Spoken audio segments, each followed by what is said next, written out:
Olá, sejam bem-vindos ao podcast Mulheres no Tributário, projeto que foi criado para conectar mulheres, agregar conteúdo técnico de qualidade e reunir tributaristas renomadas de todo o Brasil.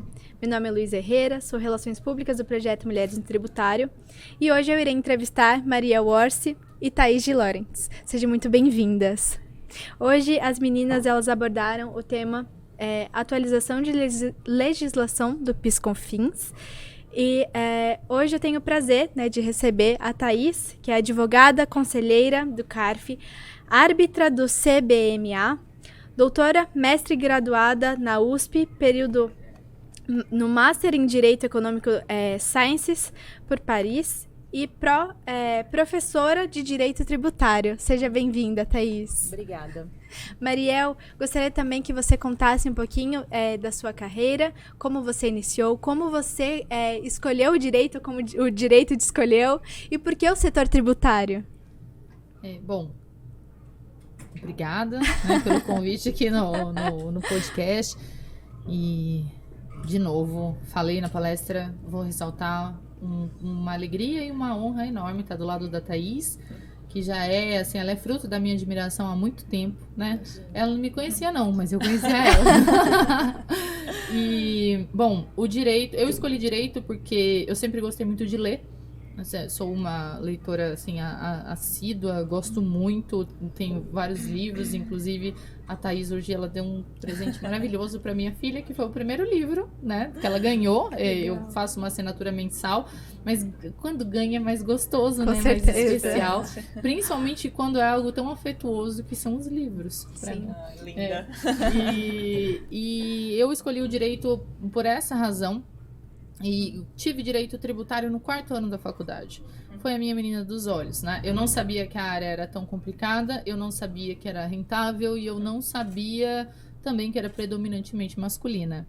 Mas eu segui na carreira tributária por conta da paixão mesmo. É um prazer que eu tenho estudar tributário, é um prazer que eu tenho trabalhar com essa matéria. Lógico, dentro do tributário a gente sempre dar uma direcionada nas preferências, né? Eu gosto mais dos indiretos, que é ICMS, tem a questão do PIS/COFINS, e na verdade eu acho que eu não escolhi, eu acho que eu fui muito mais escolhida, né? Eu realmente fui galgando esse caminho com base nesse gosto, né? Ao invés de galgar o caminho com base em outras premissas, né? Como dinheiro ou como qualquer outra que...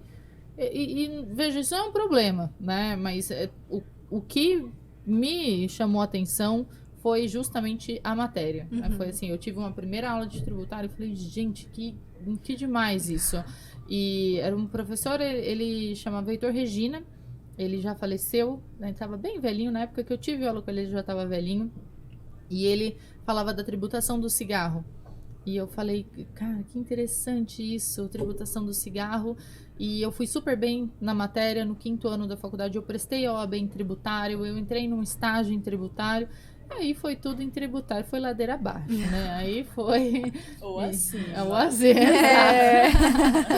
E foi essa a história bem resumida, né? Hoje eu faço doutorado, o meu doutorado ele está mais direcionado para o aduaneiro, mas ele tem uma correlação com o tributário, porque são áreas que se alfinetam, né, entre si, e eu espero, né, continuar nesse caminho tão bacana.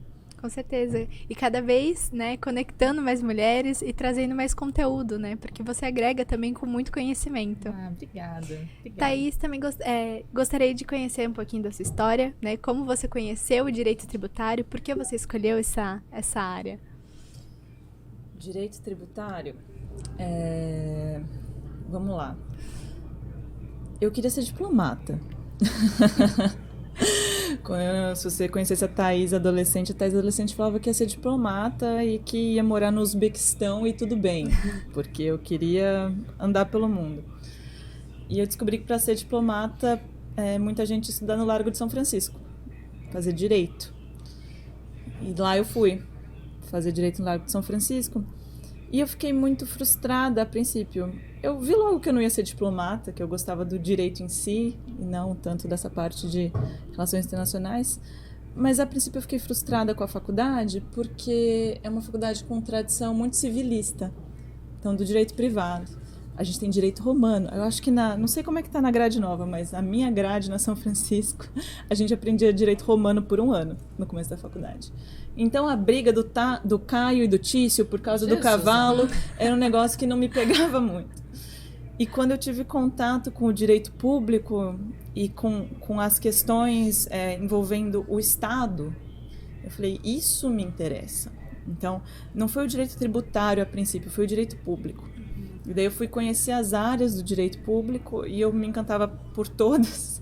Eu teria trabalhado com direito concorrencial tranquilamente, né? Assim, muitas direito administrativo mesmo, parte de licitações. Mas eu acabei que fui escolhida, porque apareceu uma oportunidade de estágio no meio da faculdade, no escritório do professor Paulo de Barros Carvalho. E lá eu fui, no 3º ano de faculdade, e pronto. E daí é um caminho que não tem mais volta, parece uma via de mão única, quando você vai para o direito tributário. Assim. E continuei me encantando por essa área do direito público, e me especializando, e nunca mais saí. E é assim que a gente alcança, né? O topo. E o direito tributário, ele tem diversos desafios, né? A gente sabe. E um dos primeiros dele é saber que ele é ocupado majoritariamente por homens, né? Então, é um desafio constante. E eu acredito que o projeto Mulheres no Tributário, ele tem agregado também esse networking, porque é o que eu comento. Os homens, eles têm outras oportunidades de estarem juntos, né? E abordarem sobre negócios, né? Eles saem, eles jogam bola, eles vão tomar uma cerveja, e as mulheres é mais difícil de se encontrarem, principalmente nesse setor que é tão pequeno para nós, né? Então, queria que vocês falassem um pouquinho também essa questão do desafio, né, das mulheres estarem inseridas nesse mercado, e principalmente porque é um nicho muito focado, né? Então, me contem um pouquinho de como foi desafiador para vocês atuar nesse setor. Bom, de novo, complicado. Realmente, como eu disse, eu fui escolhida e eu não sabia que era uma área predominantemente masculina, né? Nós vamos desenvolvendo essa percepção no caminhar, né? Como diz lá em Minas, a gente vai ajeitando as abóboras conforme o caminhão vai andando. E quando eu notei isso, eu vi que existe Meu pai fala que existe uma premissa que é a construção da credibilidade. Então, quando você constrói uma certa credibilidade, e veja, isso não exclui os erros que você pode cometer na sua caminhada, né? Porque todo mundo erra, mas a construção de credibilidade, ela vai se basear no tamanho da sua responsabilidade, no quanto você se prepara, no quanto você estuda e no quanto você vai construir essa autoridade. Não basta você se colocar naquele lugar simplesmente por se colocar, né? Você está lá por alguma razão, e eu pelo menos eu parto da premissa de que essas razões elas são técnicas. Então eu tentei fincar os meus pés nisso. Eu vou estudar, uma porque eu gosto muito da matéria, e outra porque eu vi que assim eu conseguiria trazer as minhas considerações às mesas. Eu fui conselheira do Conselho Municipal de Belo Horizonte, e a minha turma inteira era de homens. Meu Deus. Inteira era de homens. Então, e a gente vai desconstruindo alguns pontos. Eu citei isso, acho que foi na primeira palestra das Mulheres no Tributário, numa sessão de julgamento, os processos físicos, viu, Thaís? Um demônio. 25 volumes de nota fiscal, é terrível. E eu, embora eu seja desorganizada em alguns pontos da vida, sei lá, larga a toalha, essas coisas, na minha vida profissional eu sou muito organizada. E eu organizava os processos com post-its coloridos. Então eu colocava o post-it roxo para as peças do contribuinte, eu colocava o azul para as peças da fiscalização, eu colocava os amarelos para os despachos, e assim encaminhava. E eu nunca vou esquecer, um dia eu acordei, o dia que eu tô virada no girar é terrível. E numa sessão de julgamento, as cadeiras elas eram marcadas e eu proferi o meu voto, e o conselheiro seguinte, ele pediu vista do processo. E quando eu entreguei o processo físico para ele, eu passei assim na mesa para ele. Ele falou assim para mim: eu gosto dos processos que vêm da Mariel porque as mulheres são mais organizadas.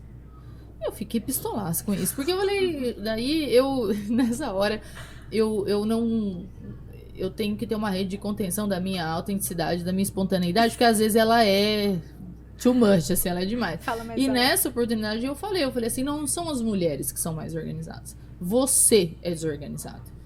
Né? Não sou eu, mulher, que sou organizada. É questão de competência, né? Eu E não, de eu não gênero. nasci com a carga da organização. E você está isento da Responsabilidade, bandeira né? desorganizado porque você é homem. Ah, homem é assim mesmo e mulher que é mais organizada. Aí você automaticamente já deposita uma carga na mulher. Como é depositado na esposa, como é depositado na mãe, como é depositado costumeiramente. Então, ainda que eu tenha dito isso de uma forma educada, foi numa mesa de conselho administrativo. Então, foi numa sessão de julgamento. Então, eu falei assim, não deposite essa carga em mim. Comece a fazer isso nos seus processos. Para que quando nós tenhamos a vontade de pedir vista do seu processo, nós tenhamos a consciência de que vai vir organizado.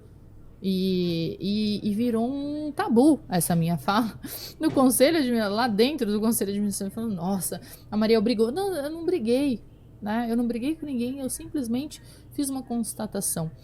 E a minha postura, eu tento manter essa postura coerente em todos os trabalhos, né? Na docência, nos conselhos administrativos, no estadual, no federal, também lá no municipal, para que esses caminhos eles sejam abertos. Porque eu acho que as mulheres elas têm muito a síndrome de impostora, né? Então, além da carga que a gente carrega, tem aquela coisa, será que eu tô suficiente? Será que eu consigo? Então, essa construção de credibilidade me deu aso para preparação de tudo que eu faço. Eu tento me preparar o melhor possível, sem exclusão dos erros e outras intempéries podem acontecer, o que me faz construir uma certa credibilidade, mas ainda com uma demanda de posicionamento e que, enfim, possa abrir um pouco os olhos de todas as mulheres. Assim, sim, vocês são suficientes, sim, vocês são capazes, sim, vocês podem falar numa mesa de conselho, não há problema, né? Coloque-se de uma forma, né, que acho que não seja agressiva, que às vezes dá vontade, né? Com certeza. Mas eu acredito que foi esse o meu raciocínio no caminho do tributário. E eu acho que não só o projeto Mulheres no Tributário, né? Existem N projetos de mulheres, eles são essenciais para fazer essa conexão e desconstruir culturalmente essa competição que existe entre mulheres. Com certeza. Né? E principalmente aquela frase, né, que a gente pautou aqui no Mulheres no Tributário, que a competência, ela quebra qualquer preconceito, né? Então, se você é bom no que você faz, não interessa se você é mulher, não interessa se você é homem, não interessa de onde você veio, mas porque você é excelente no que você faz. E você vai chegar onde você quiser. Então, eu acho que isso é de extrema importância. Com certeza. E hoje vocês abordaram também sobre a legislação do PiscoFins. Eu queria que vocês contassem um pouquinho da palestra, como foi palestrar aqui no projeto, e um pouquinho do tema também, queria que vocês contassem um pouquinho. Bom,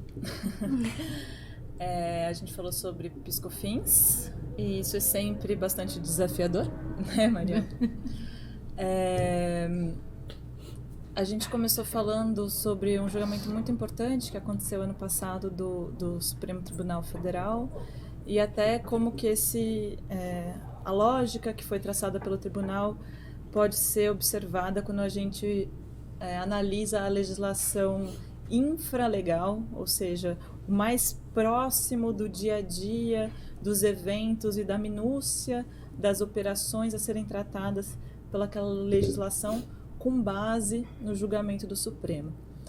E então é um tema sabidamente problemático que conversa com, desde o começo do evento aqui hoje de Mulheres do Tributário, que a Alina falou sobre reforma, sempre o principal objeto de vontade de reforma é PiscoFins, porque é caótico, é complicado, é uma legislação cheia de falhas. Então, foi bacana a nossa palestra ter seguido a palestra da Lina, porque evidenciou efetivamente problemas, tanto em nível constitucional, de coerência, quanto em nível infralegal, então das regras que os operadores do direito estão aí no dia a dia tendo que enfrentar. E é uma área extremamente complexa, né? Eu conversei um pouquinho com a Lina, tive a oportunidade, e a gente estava falando da questão da transparência também, por exemplo, da reforma tributária, né? Porque hoje a população ela não tem muito conhecimento acerca da legislação, né, tributária. Então, a questão de trazer essa transparência, trazer menos burocracia para esse setor também é de suma importância, né? Porque a gente não tem tanto conhecimento e cada vez que a população tiver mais acesso e conhecer um pouquinho mais, a gente acredita que a gente consiga fazer a mudança aos poucos, né? Então, também gostaria de saber sobre o PiscoFins, né? Para quem não conhece muito, para quem não é desse setor tributário, de uma forma simplista, né? O que é o PiscoFins? Como funciona essa legislação? Me contem um pouquinho, por favor. Simplista. Ai, Deus. Ó, difícil, tentar, né? só É um Jesus. desafio. Eu vou tentar começar, tá? Daí você complementa, pode ser? PiscoFins é uma tributação sobre o consumo, tá? Então, para quem tá mais habituado com o ICMS, com o IPI, que são impostos que incidem sobre a cadeia produtiva, tá?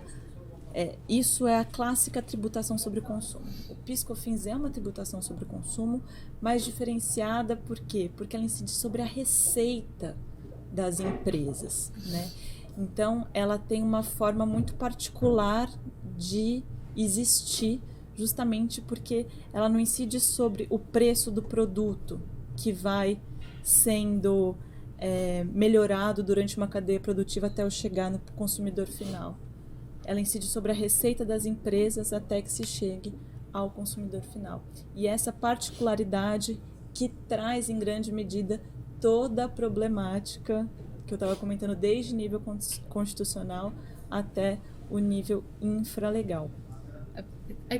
Quando a gente pensa em tributação do consumo, a gente pensa nesse grupo de tributos, né? O ISS é colocado, a meu ver, de uma forma um pouco polêmica nesse grupo, mas a gente tem o ICMS, o IPI e o PiscoFins, né? O PiscoFins são duas contribuições. E quando nós falamos, veja, os outros três são impostos e o PiscoFins são contribuições. Primeiro que são espécies diferentes, são tributos, a tributo é gênero e nós temos espécies. Então, as espécies, elas carregam peculiaridades diferentes. E o PiscoFins, né, além de ser uma espécie diferente, tem uma sistemática completamente diferente também desses impostos. Então, nós temos é como se estivessem todos no mesmo saco de farinha, mas são farinhas diferentes, né? Então, uma é branca, a outra é integral. E quando nós temos essa diferenciação, fazer o raciocínio lógico sobre essas sistemáticas é muito difícil. E como a Thaís disse, o ICMS, se eu vendo esse celular, ele vai incidir sobre esse valor, né? Eu vendo esse celular por R$2.000, a gente coloca a incidência de X, alíquota X sobre R$2.000. Ao passo que no PiscoFins, se eu vendo no mês 50 celulares, o PiscoFins ele vai incidir sobre essa receita que vai entrar na minha empresa. E aí começa a brigaiada toda, porque daí a gente tem, quando eu falo aos meus alunos, remetam-se ao básico das palavras, porque quando a gente vai falando, parece tudo tão complicado. Base de cálculo, o que é base de cálculo? É a base que a gente usa para fazer o cálculo, né, do quanto de tributo que você vai pagar. E onde que moram os maiores problemas? Na base de cálculo. O que é a base de cálculo? Como é que nós vamos definir isso? O que dá para tirar? O que vai ser colocado? O fisco às vezes quer colocar tudo dentro da base de cálculo. O contribuinte ele quer decotar, ele quer tirar. Porque quanto mais você tira, diminui essa base de cálculo e vai ficar menor o valor. Então, de uma forma simplista, bem simplista, né? Eu acredito que esse é o PiscoFins. E temos também o problema da não cumulatividade, que esses tributos incidentes sobre o consumo, eles são não cumulativos, ou seja, para não incidir em cascata,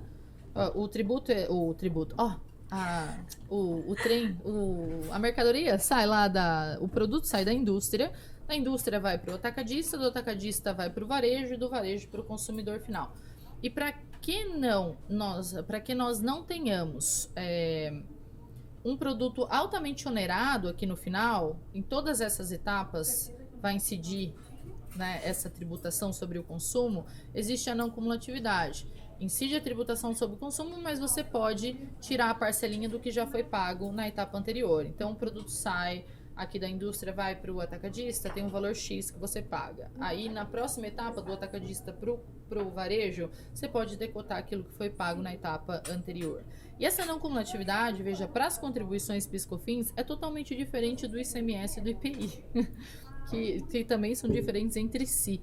Então, isso complica mais ainda. Isso traz essa carga de complexidade que foi basicamente o que a gente falou na palestra, né, de não cumulatividade de PIS e COFINS, e que eu vejo hoje é o maior gargalo, é o maior problema que nós temos em relação à tributação sobre o consumo, né, que gera, em consequência, uma grande injustiça fiscal. Quando nós falamos, vamos supor, a Thaís, que é milionária. A Thaís, ela ganha 20 mil por mês e eu ganho 2. Quando a Thaís, ela compra um medicamento... Vamos esclarecer que nossos valores estão no portal da transparência, né? Não é isso. Vamos... Conselheiros do CARF. Vamos, assim, a Thaís que ganha 20, ela compra o medicamento. O medicamento, ele custa 50. R$10,50 são tributos incidentes sobre esse medicamento. E eu ganho 2. Eu compro o mesmo medicamento de R$50 e eu pago os mesmos tributos que a Thaís. Essa é a grande injustiça, que são os tributos indiretos, que são os tributos incidentes sobre o consumo, e que é o maior, é o núcleo mais problemático da reforma tributária, que foi posto pela Lina, né? Então, de forma bem simples, é isso. Perfeito. Mariel e Thaís, é uma honra recebê-las aqui. Vocês que são uma admiração, né, para as mulheres que atuam no setor tributário. Eu gostaria de agradecer primeiramente a palestra que vocês ministraram hoje e também por nossa entrevista. Muito obrigada pela presença de vocês aqui hoje. Eu que agradeço. Sempre um prazer. Obrigada também, gente. Também é um prazer, uma alegria estar aqui com vocês. Muito obrigada.